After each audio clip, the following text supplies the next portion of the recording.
Monsieur le ministre, bonsoir et merci d'être avec nous. Bonsoir. Tout d'abord, comment est-ce que le gouvernement perçoit-il la mobilisation de l'opposition qui a été annoncée aujourd'hui et prévue pour la fin du mois?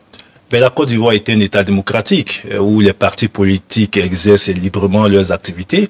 D'ailleurs, ce week-end, le PDCI a organisé des activités, des meetings un peu partout, même s'il n'y a pas eu très grande mobilisation, mais les partis politiques sont libres d'organiser donc leurs activités à condition que ces activités et ces manifestations respectent donc les principes d'un État de droit. Alors certains organisateurs de cette mobilisation prévue le 31 mai demandent un dialogue politique. Envisagez-vous de dialoguer avec eux? Mais nous avons dialogué en 2021, monsieur, nous avons dialogué en 2021. Et nous allons sur l'entretien qu'a livré donc le ministre Mamadou Touré, porte-parole du gouvernement adjoint. C'était sur le plateau TVC Monde. Il a déclaré que 5%, le taux de pauvreté en Côte d'Ivoire est reculé de 5%. Ce que nous allons essayer de discuter à propos en fait, mais il a quand même parlé de plusieurs choses en disant qu'il y a la démocratie en Côte d'Ivoire et le droit est respecté, voilà. Les partis politiques vaguent à leur occupation sans souci. Nous allons suivre son intervention, on en revient juste après. Tous les points qui font l'objet des revendications de l'opposition ont été passés au peigne fin. Et à l'issue de ce dialogue politique en 2021, il y a quand même un certain nombre de principes qui ont été arrêtés. D'abord sur la commission électorale indépendante, puisque c'est une des revendications de l'opposition. Il estime que la CEI, la commission électorale indépendante, est inféodée au pouvoir. Que répondez-vous à ces Mais ils ont tort, puisque le pouvoir est sous-représenté au sein de cette commission électorale indépendante. Et d'ailleurs, lorsqu'elle avait été jugée déséquilibrée, je rappelle que cette commission électorale indépendante a fait l'objet de beaucoup de modifications et que avant la présidentielle de 2020, elle a été modifiée et même après la présidentielle, à l'issue donc du dialogue politique que nous avons eu en 2021, ce qui a permis au PPACI d'avoir un représentant. Donc nous avons eu un consensus sur la commission électorale indépendante en 2021. Il fallait juste ajouter le PPACI. D'où vient-il que cette opposition avec qui nous avons eu un consensus sur la commission électorale indépendante dans le sens de son équilibre vienne remettre en cause aujourd'hui le choix. Il parle de la liste électorale qui est aujourd'hui composée de près de 9 millions de personnes. Je voulais rappeler que cette liste électorale a fait l'objet d'un consensus en 2010. Rappelez-vous qu'en 2010, dans la quête donc de la paix, cette liste électorale a été la base de cette liste électorale a été consensuelle, certifiée par les Nations Unies. Donc vous n'envisagez pas de dialogue avec les opposants? Non, le dialogue, si le dialogue s'entend par un cadre donc d'échange pour remettre en cause les acquis démocratiques et ne pas organiser les élections dans le temps, parce que c'est ce qu'ils veulent en réalité. Vous savez, cette opposition, c'est le même narratif quand... Donc, ça veut dire que le but de l'opposition se perd tout pour retarder les élections. Et pour quel but en fait? Pour quel but? 2020. En 2020, c'est les mêmes revendications. En réalité, c'est une opposition qui rechigne à aller donc au combat politique, qui a peur de la compétition et qui se s'est battu déjà une élection présidentielle. Et une opposition qui a peur de la compétition. Je ne serais pas trop d'accord avec lui en fait. Je ne dirais pas que l'opposition a peur de la compétition. Non. Qui est dans la surenchère pour éviter donc de se lancer dans un jeu démocratique. En parlant de compétition, l'opposition, notamment par la voix de Simone Evivier, affirme que le système électoral actuel ne peut aucunement garantir la paix en Côte d'Ivoire. Comprenez-vous ces préoccupations? Mais ce système électoral n'a pas changé. Est-ce que nous n'avons pas la paix en Côte d'Ivoire? C'est le même système électoral que nous avons depuis de nombreuses années. Nous avons organisé l'élection législative en 2021. D'abord, en 2015, la présidentielle s'est passée dans de très bonnes conditions. En 2020, en dépit donc des actions anti-républicaines et antidémocratiques, nos institutions sont restées en place. En 2023, nous avons eu des élections locales saluées par toutes les parties. Les élections législatives 2021 et les élections locales 2023 ont été saluées par toutes les parties. C'est de la mauvaise foi. Voilà. C'est de la mauvaise foi. Êtes-vous d'accord avec le ministre Mamadou Touré et l'opposition, c'est la mauvaise foi? Parce que selon Mamadou Touré, tout est bien organisé et puis l'opposition cherche uniquement à saboter l'action du gouvernement. Milliers de personnes se sont rassemblées, c'était samedi dernier à Abidjan, pour soutenir Tidjane Thiam, le chef du PDCI-RDA, qui se trouve désormais exclu de la course électorale après une décision judiciaire. Comment est-ce que vous réagissez aux accusations selon lesquelles le pouvoir aurait orchestré, entre guillemets, diriger la justice pour éliminer Tidjane Thiam de la compétition? Mais parce que le pouvoir aurait anticipé en 1961 que M. Tidjane Thiam, qui est né un an après, serait candidat donc à 2025. Ce que je veux dire, c'est que la loi aujourd'hui qui fait obstacle à l'ambition de Tidjane Thiam est une loi qui a été donc adoptée en 1961 quand notre pays obtenait nouvellement son indépendance. Et c'est la loi sur la nationalité. Je ne voudrais pas ici commenter une décision de justice, monsieur. Mais ce que je veux dire, c'est que cette loi est antérieure donc à la naissance de Tidjane Thiam. Il a traité, et je trouve ça choquant, la loi sur la nationalité de notre pays, de loi sombre. Mais je vais rappeler que ce sont grand-oncle Félix Houphouët-Boigny et les pères fondateurs qui ont instauré cette loi. Et c'est cette loi qui a permis à son père, Amadou Thiam, de devenir ivoirien, d'être naturalisé. Lorsqu'on aspire à gérer un pays, lorsqu'on aspire à gouverner un pays, on n'insulte pas les lois de son pays. Un autre opposant. On voit qu'il est remonté, il est fâché. Pourquoi? Parce que selon les Tidjane Thiam, aurait menti en fait. Et a traité les lois, n'est-ce pas, de Côte d'Ivoire de sombre. Et pourtant, c'est ces mêmes lois qui a permis à son papa d'avoir, n'est-ce pas, d'obtenir la nationalité. Alors, la loi qui a permis d'éradier Tidjane Thiam sur la liste électorale a été votée avant sa naissance. Et les gens du PDC-RDA accusent la main, n'est-ce pas, du gouvernement derrière cette décision de justice qui a voulu donc radier Tidjane Thiam, ou bien quand même radier Tidjane Thiam sur la liste électorale. Comment comprenez-vous cela, chers amis? S'est exprimé ces dernières heures, il s'agit de Guillaume Soro, l'ancien Premier ministre ivoirien, qui estime, je cite, qu'une dérive autoritaire est actuellement assumée par le pouvoir ivoirien qui a choisi l'injustice comme méthode, l'arbitraire comme politique, la peur comme stratégie. Est-ce votre stratégie? Mais chacun est libre de ses commentaires et après on a les indicateurs, monsieur. Regardez un peu tous les indicateurs internationaux. Aujourd'hui, on vient d'avoir récemment le classement donc de Reporters sans frontières qui a permis donc de constater une avancée donc de la Côte d'Ivoire qui sera 9e aujourd'hui, alors qu'il y a quelques années nous étions 133e.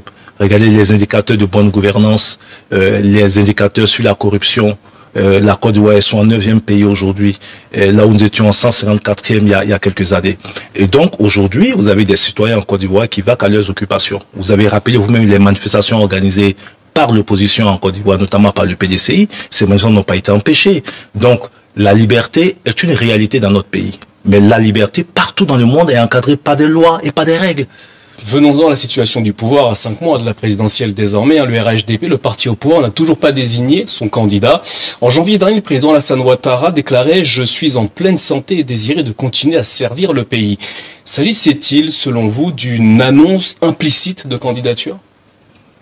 Le président Alassane Ouattara, président de notre parti, et président de la République, a fait l'objet de sollicitations d'abord de la part des militants de son parti et des cadres que nous sommes et de nombreux Ivoiriens qui estiment qu'au regard du bilan de ces 15 dernières années, vous savez, lorsqu'il avait à la tête de ce pays, on avait 55% de pauvres en Côte d'Ivoire. Aujourd'hui, nous avons 37% de pauvres en Côte d'Ivoire. Lorsqu'Alassane Ouattara est arrivé à la tête de la Côte d'Ivoire, 55% des pauvres, maintenant 35%. Vous avez suivi ce qu'il a dit? Mais sauf que lorsqu'Alassane Ouattara était arrivé au pouvoir, il n'y avait que 23 millions d'habitants. Maintenant, on avoisine les 30 millions d'habitants. Ça veut dire qu'il y a eu 7 millions d'habitants de plus. Donc si on fait moins 5%, ça veut dire que rien n'a changé alors, mathématiquement parlant. Ça veut dire que si on n'avait pas baissé ce taux de pauvreté, on aurait 5 millions de personnes qui ne seraient pas sorties de la pauvreté. Aujourd'hui, 5 millions de personnes sont aujourd'hui le RHDP. Ce que je vais dire, c'est que 9 localités, monsieur, sur 10 sont électrifiées en Côte d'Ivoire. Ce que je vais dire, c'est que quand le président Ouattara est arrivé, nous avions 1,1 million personnes abonnées à l'électricité. Aujourd'hui, nous avons 4,5 millions. Ce que je vais dire, c'est que nous avons aujourd'hui près de la moitié de notre production en cacao qui est transformée.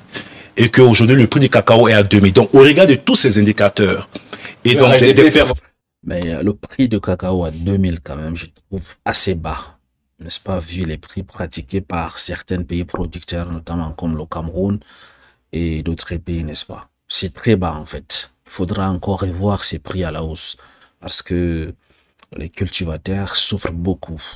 Beaucoup pour, n'est-ce pas, cultiver cela. C'est déjà pas mal, mais 2000 quand même, c'est petit.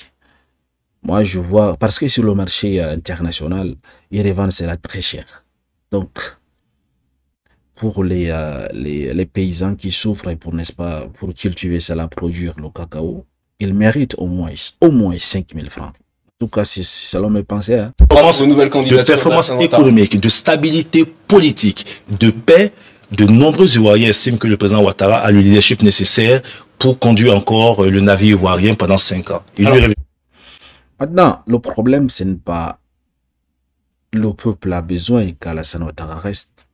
Dans plusieurs pays, ils ont eu des présidents qu'ils ont aimés, en fait. Que dit la loi, en fait? C'est ça le souci.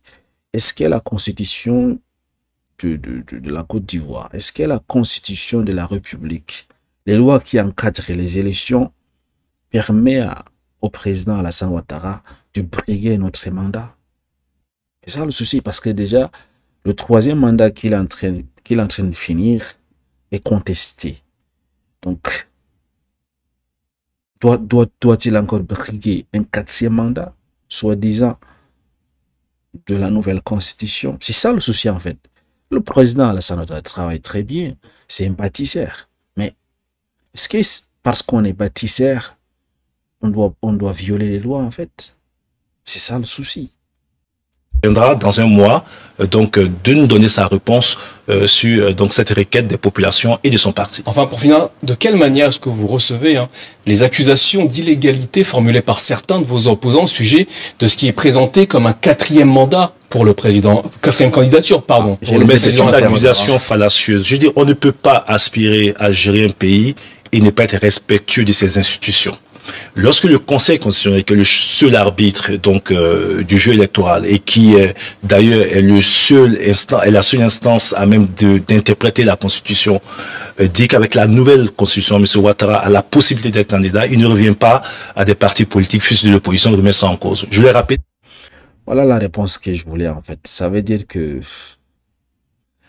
le Conseil constitutionnel a interprété dans les lois en disant que c'est une nouvelle constitution. Alassane Ouattara prit son 2e mandat de la nouvelle constitution. Qu'est-ce que je peux ajouter? C'est compliqué, hein? Monsieur, comparaison n'est pas raison.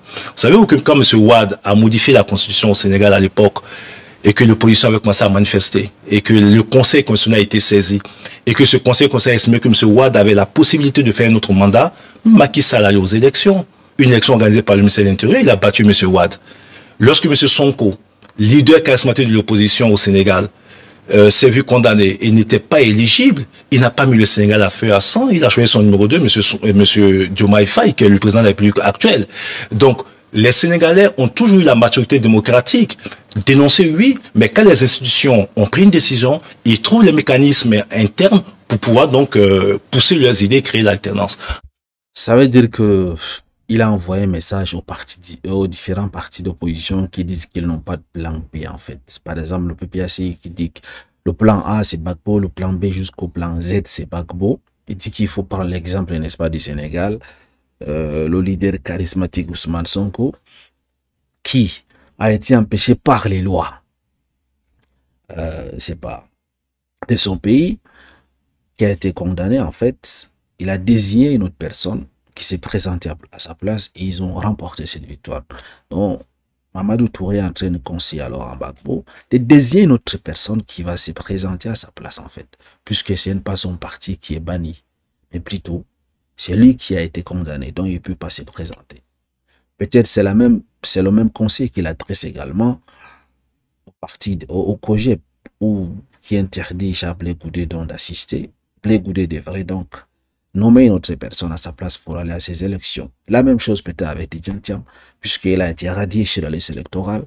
Selon toujours Mamadou Touré, le ministre, n'est-ce pas, porte-parole adjoint du gouvernement, le PDC et RDA devraient donc choisir notre candidat pour aller à ces futures élections. La question qui reste à poser alors, est-ce que les partis d'opposition feront alors ce qu'il a dit? Est-ce qu'ils suivront le pas, n'est-ce pas, des Sénégalais? Reste à savoir. Dites-moi, qu'en pensez-vous de sa sortie?